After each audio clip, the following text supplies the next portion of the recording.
jëf mbokk yi tey ñu ngi fii ci mairie bu Morolan fas yéene dugg waxtaan ak ki nga xam ne moom mooy monsieur le maire Yves Lamine Ciss lu jëm ci wàllu liggéey bi nga xam ne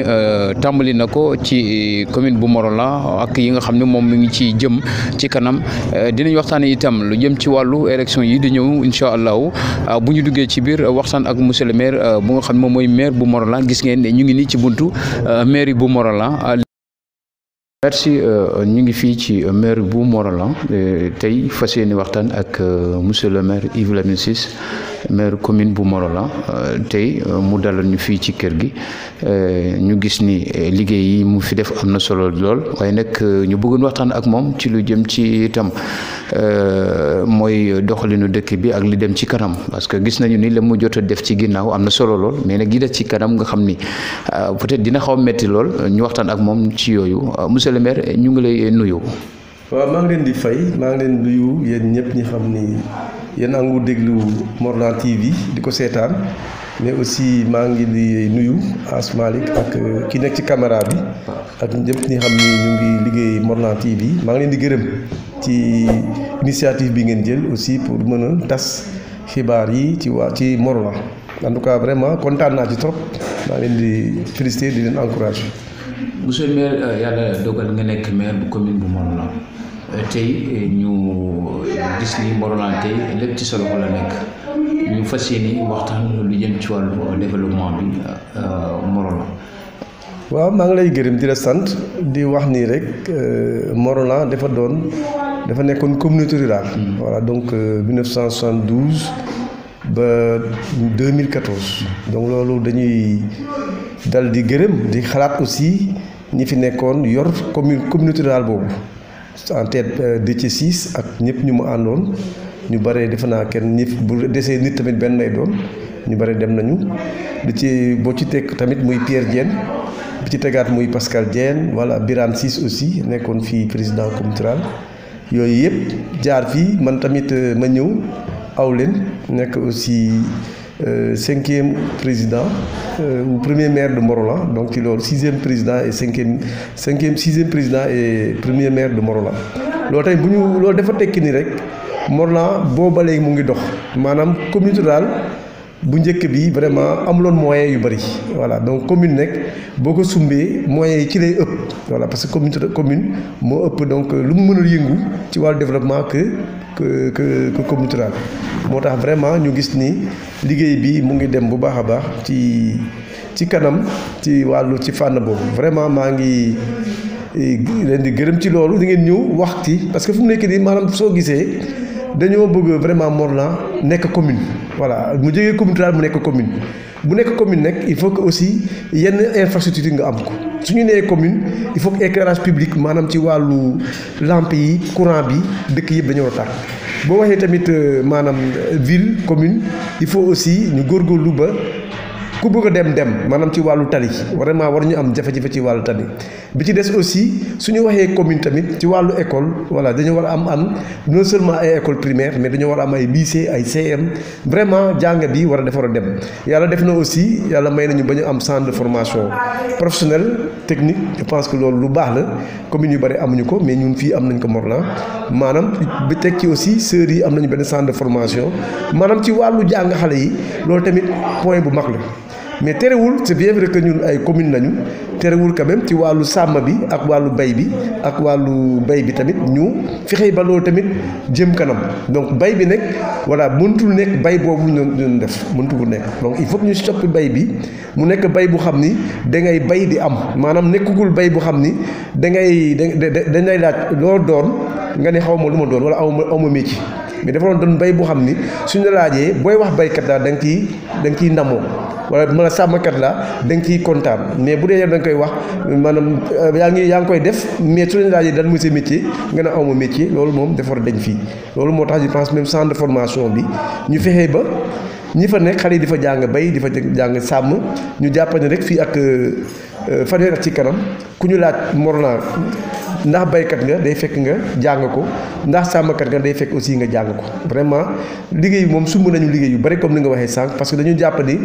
développement lépp la développement du benn ponk kese du jàng ak kese du bay kese du ndox kese donc dañoo war a fexe ba lépp jëm kanam am na yoo xam ne tamit état bi sax la warloo suñ jëlee ndox suñ jëlee courant loolu moom état la warloo mais terewul ñu ngi ciy bay suñu waar bu baax a baax parce que dañoo jàpp ni loolu tamit bu doxul même yeneen ni bu doxee loo xam ni mooy suñu cër muy wàllu éducation muy wàllu santé bu doxee te yooyu doxul daa mel ni suñu liggéey amul njëriñ moo tax ñu ngi ciy góorgóorlu pour même sax loo xam ni état moo ko doon def muy wàllu courant bi muy wàllu ndox mi ñu ngi ciy def ay jéego yu am maanaa donc loolu yëpp pour wax ni vraiment Morolan am nañu yaakaar ni donc ci wàllu émergence bu ñuy wax Macky Sall wax ñu ngi ci tànk yooyu. ñu gis ni monsieur le maire Morolan jafewoon na mu am projet yu am solo yoo xam ne doomu Morolan dinañ ci mën jàppandu léegi Morolan jafewoon na mu am ko léegi yàlla dogal na ci sa ay yooyu am fi ci biir projet yooyu itam naka la ñuy organiser woo ba Morolan itam yëg bu baax a baax projet yooyu en tant que maire. waaw defe naa ni projet yi c'est vrai que sax amoon na coow mais dama jàpp ni coow boobu dafa war a am parce que mënoo jógee quand même ay siècle maanaam ay ñetti téeméeri at peut-être ñeent téeméeri at ou bien même fukki at fukki téeméeri at loolu maanaam ay junni at maanaam sa maam yi maamaan yi ainsi de suite di bay di sàmm ci benn anam boobu ne nga ni ko kooku dañ ko war a dindi tey loolu su waree am day am jafe-jafe parce que nit dafa am lu mu taamu boo ko naree dindi ci loolu rek day fippu day am coow mais loolu moo tax ñun ñu jàpp ni coow boobu dafa war a am maanaam coow bu amuloon sax ñu war a suñu bopp lan moo xew parce que dog-dog boobu le fait que ñu di dañoo tàmboon di dem bu tawee ñu dem bay ñëwaat loolu tamit ñu gis ni ndaw yi gistuñu seen bopp seen ci mbay boobu parce que boo xoolee waa Morolan yëpp ñoo ko gisandoo du man maa ko inventé xale yi dematuñu tool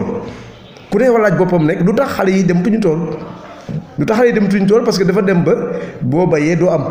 fii kan mooy bay lu muy bay mu yor ko fukki at ak ñaar bu njëkk bi loolu moo doon am ñun amoon nañu ay sàq daan nañu am vraiment dugub bu doy daan nañu am sëb bu doy maanaam ñebbe muy gerte muy lépp muy bësi daan nañu am lu doy ci fànn yooyu yëpp donc daan loolu mënoon nañu dundal fukki at ak ñaar mais gis nga ni depuis ay at ak ngi ni Morolan tawatul ñàkk taw boobu nekk moo tax nit yi dañuy bay te duñu mën a am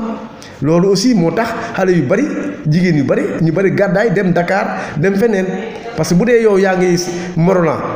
mënut amoo loo fi lekk amoo loo fi dundee mais da ngay obligé voilà génn dem wuti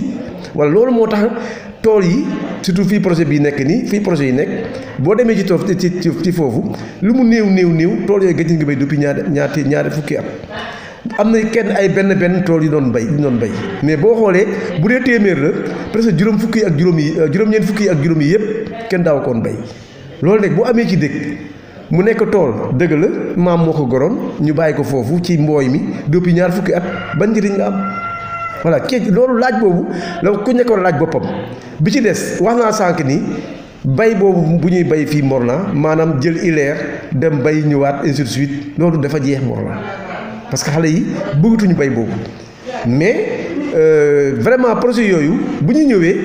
ñu ni kon dañu teg ay charte yu leer voilà ndéedee sax ñu dañuy wax 35 ans yi ci contrat bi dafa gudd mais man wax 25 ans. waaw mais man c'est pour man fii maanaam pour man gisaguma commune xam nga am na ku wax sànq keroog ci Ngajaga ne waa tool yi dañuy joxe juróomi at seen tool mais tool boo joxee juróomi at nit ki gas teen seyaan xam nga teenu ñaar fukki junni wala fanweeri junni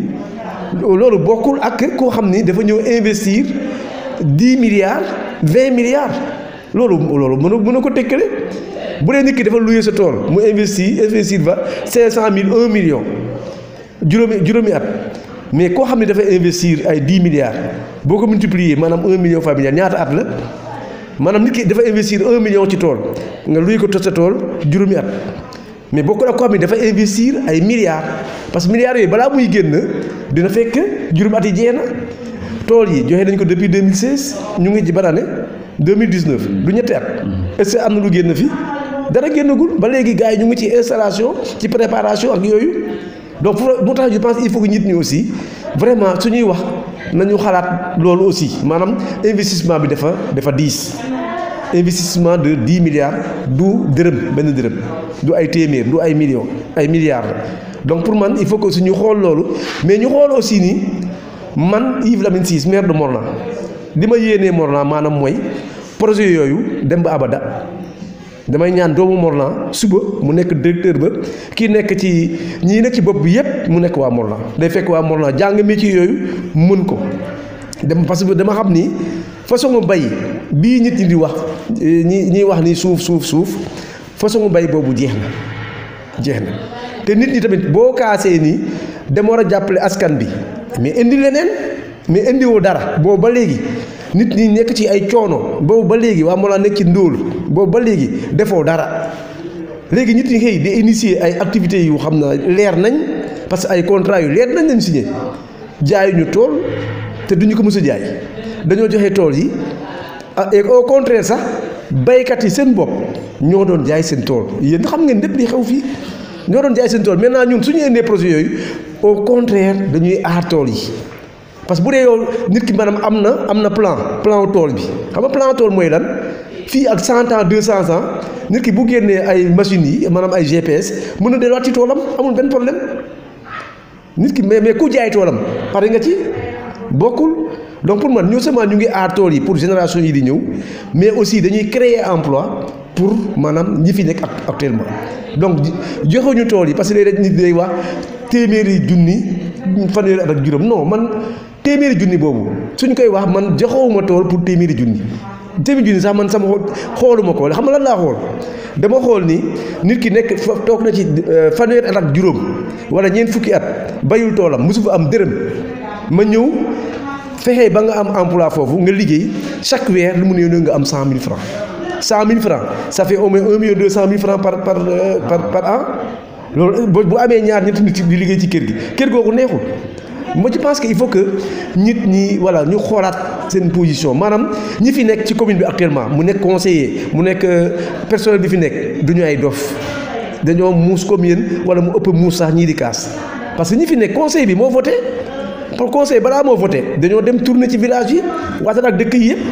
ba léegi li may wax kenn mosu ko weddi dama koy wax ci rajo yi damay wax ni bi ma demee Ndiaye bopp chef de village moo mujjee wax dafa waxoon ni mën ngeen commencer suba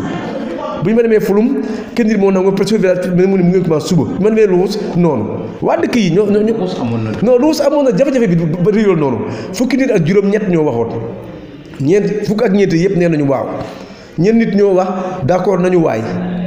d'accord nañu mais ñoo ñu d'accorduñu kenn newul d'accordul même am na actuellement sax ci groupe bi am na benn góor bu fa nekk moom je pense que moom moo mujjoon wax ni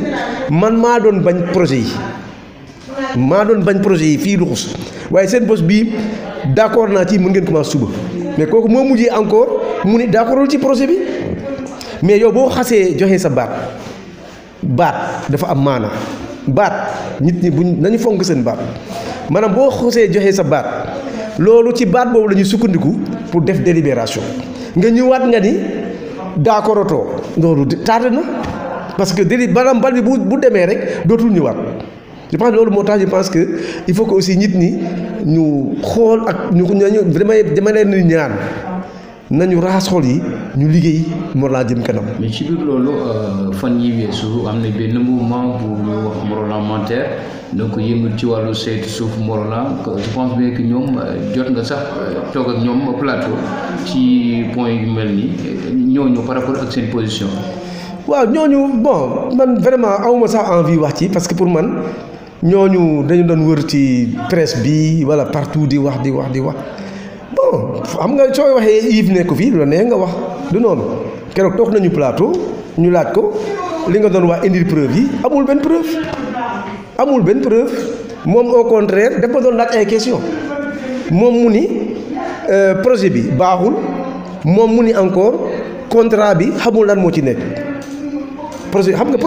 projet bi baaxul ak xamoo li nekk ci contrat loolu tamit àndul balaa ngay wax ni projet bi baaxul da ngay xam ni nekk ci contrat bi càmbar ko pour nga kii te pour am contrat commune yomb na. mais est-ce que may ngeen leen porte boobu. non mais je te dis que loi bi du mu wax leer na loi bi dafa wax nii document commune boo ko bëggee mën nga ko am à tes frais mais du ma jël contrat commune di ko def ci ay Facebook wala di ko def ci ay rajo ainsi de suite contrat bi bu ñu koy chef de village yi amoon nañ ko chef de village ñëw bopp am na ko bu luus am na ko bu fur mu am na ko au départ. am na ay changement peut-être am na ay changement ci ginnaaw mais changement yooyu yëpp dafa bokkoon ci négociation ak ñi bañoon projet bi demoon nañu ba sax ñi xam ni d'accord loon ci projet bi dem ci kër Alexis ñu d'accord ak Alexis Mbeng lu mu wax dama koy gëm ndax pour man moo ma wax nii ñun nii lañu d'accord loolu la ñu jël léegi ñu teggaat avenant maanaam contrat bi dafa am ba pare ñu sofaat beneen contrat ci kaw contrat boobu pour maanaam loom ñoom lu ñu bëggoon ñu yokk ko ñu yokk ci ko contrat bi maanaam mooy baykat bi xam nga dañuy wax 500 000 francs à l'hectare non du 500 000 francs à l'hectare parce que at bu jot borom tool bi dina am lu mu jot parce que am na tonne bu ñu jaay bitim réew tonne boobu dina jox commune Morlan maanaam junni ak ñetti téeméer maanaam mooy fukki euro yooyu da nga jàpp ni 3 euros yi borom tool yi ñoo ko moom juróom-ñaari euros yi commune bi moo ko moom mais loolu boo ko xaymaa ci xaalis par ay année ñaata million la kon du ay téeméeri junni moo tax ñuy signé contrat beneen bi maanaam mooy ñi fay liggéey nu mu néew actuellement juróom-ñetti fukki nit ak juróom-benn ñoo fay liggéey actuellement ñu ngi fayeeku fukki millions ak juróom mais boo demee ba ca kanam fii ak at bi jee dinañu jël lu mat juróom-ñaar téeméeri nit ñuy fayeeku téeméeri junni mais bu ñu jëlee ñaari junni nit ñetti junni nit ñaata millions la loolu nekk na 1 milliard et poussière par année su dee fayeeku nañu 1 milliard maanaam calcul bi boo koy def bul wax ay téeméeri junni xaw ma lan téeméeri junni bi c'était loolu pour lan la woon. c'était loolu ndàmpaay la rek maanaam borom tool bi na am lu ñu teg loxoom parce que jafe-jafe moment boobu bu ñu koy def at boobu tawul il fallait que ñu am benn maanaam xel pour seet nu ñuy def ba borom tool yi ñu mën leen jox lu ñu dundee loolu je pense moo nekkoon nekk kii bi mais lii dëggantaan tax projet bi jóg du ay téeméeri junni mais pour que waa Morlan liggéey ñii nekk Dakar te defuñu dara ñëwaat. ñëpp nekk fii di liggéey fii Morlan naat dem kanam loolu mooy objectif bi mais du ay téeméeri junni. loolu mooy objectif projet bi léegi ñu dem ci beneen phase par rapport ak li ñu wàllu éducation nga xam ni njàng mi fi Morlan am na jamono yu weesu ci ginnaaw xaw a metti mais cette fois-ci def na ci ay quelques jéego ba ñu ngi renforcer li nga xam moom moo di njàngum xale yi ci l'école bi. waaw jàngum xale yi moom je pense que sori na trop vraiment dama ci gërëm yàlla parce que fa ñu jëlee jàng bi sori na trop dañu fekkoon Morlan bari ay mbaar wala ci wàllu abri provisoire trop voilà xale yi parce que dañu doon jàng ci abri provisoire école boo dem presque bu doon école bi yëpp nekkul ab ram keemay yëpp abri provisoire la woon. Tiwin Tàngoor ñetti salle classe yu ñu tabax moo fa nekkoon yi ci des yëpp ay abri provisoire donc presque mais loolu tey boo xoolee presque dañ na Morlan ndax ñun dañoo jóg tabax ay classes yu bari pour que doomu Morlan nekk vraiment à l'aise ci jàngum xale yi loolu ñu ñëwaat encore ñu ni kon nañuy dolli fourniture yi ñu fexe ba xale yi am fourniture bi doy yu xam ni presque at bi yëpp seen waajur yi duñu jënd fourniture ñu ni loolu doyul conseil communal des enfants maanaam taxawal nañ benn conseil communal ñoom ñu ni leen léegi yéen il faut da ngeen di laaj juróomi affaire yoo xam ne soo leen ko laajee commune bi forcément daf koy def bokk na ci blouse yi comme conseil communal de xale yi moo ko laajtee bokk na ci tamit bon waxoon nañu fourniture yi waxoon nañu aussi mur école yi pour sécurité bi donc waxoon nañu lu bari yu xam ni wax nañu ko loolu moo tax je pense que vraiment boo xoolee tey daal ci wàllu jàngum xale yi sor nañ ci ñu ne loolu doyul maanaam loolu primaire la woon ñu ne attention lycée amoon na Morlan ñun dañu fekkoon sax CM la woon ñu fexee ñefe tabax juróom-benn salle de classe ñun ñoo ko tabax commune Morlan moo tabax juróom-benn salle de classe ñaari seconde ñaari première ñaari terminale noonu la ñu nekkee lycée mais ñu gis ni aussi lycée bi ba léegi am nañu quantité mais dañ doon dàq xale yi rek ñu ne lii jëmul kanam te waajur yi amuñu moyen pour di yóbbu xale yi Thiès wala Dakar pour école privée yi parce que fii bu ñu dàkk woon fii soit da ngay fii amul école privée ñu ne léegi kon nañu ubbi école bu xam ni dinañu ko xale yi dañu mën a jàng foofu def candidature libre wala su dee ñoom jàll nañu mën nañu defaat encore test ñu war ci lycée bi ñu gis ni boo demee foofu tey école bi nekk côté Diassa mooy lycée bi nouveau lycée bi ñu ngi koy tabax foofu boobu lycée mais xale yi car parce que am nañu fa troisième Joseph Sala Diouf nouveau lycée bi maanaam c'est en construction mais foofu lañu def école sociale bi en ce moment donc boo fa demee tey di nga def école am na troisième seconde première terminale ba tey actuellement am na xale yi xam ne ñu ngi ci école boobu ñu ngi def candidature di bac donc loolu dafa wane ni vraiment ci wàllu jàngu xale yi vraiment ñun ñu ngi def vraiment suñu kéemtalaay pour que vraiment mu dem kanam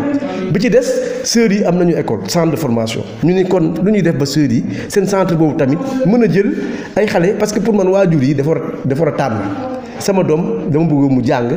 bii école laa bëgg mu dem soit école Kër Sër wala école centre de formation wala école Bernard Samba wala lycée maanaam waajur dafa war a tànn fu muy jàngee xam doomam donc moo tax ñu ñëw aussi renforcer sœurs yi ñu renforcer nu mu tuddi centre sœurs yi ñu defal leen subvention pour que aussi voilà vraiment aussi ñu mën a jël ay xale yu jigéen yu bari parce que ñun yëpp lu ñuy bëgg mooy lam fii ak ay at bëgguntuñu doomu Morolan bu jigéen mu jóge fii naan mu ngi def ay métier bon Dakar wala feneen doomu Morolan dafa war a jàng am métier wala réussir ci école am bi pour que mu am liggéey bu xam ni dina ko mën a yor au lieu que ñuy nekk fii bon dafa doon liggéey bu xam ni pour quelques at la boo ak amee jëkkër liggéey bon jeex na donc loolu moo tax loolu du métier bu xam ni mën na jëm kanam vraiment ci wàllu jàng école même boo demee université tamit muy noonu je pense que ci fànn yëpp université actuellement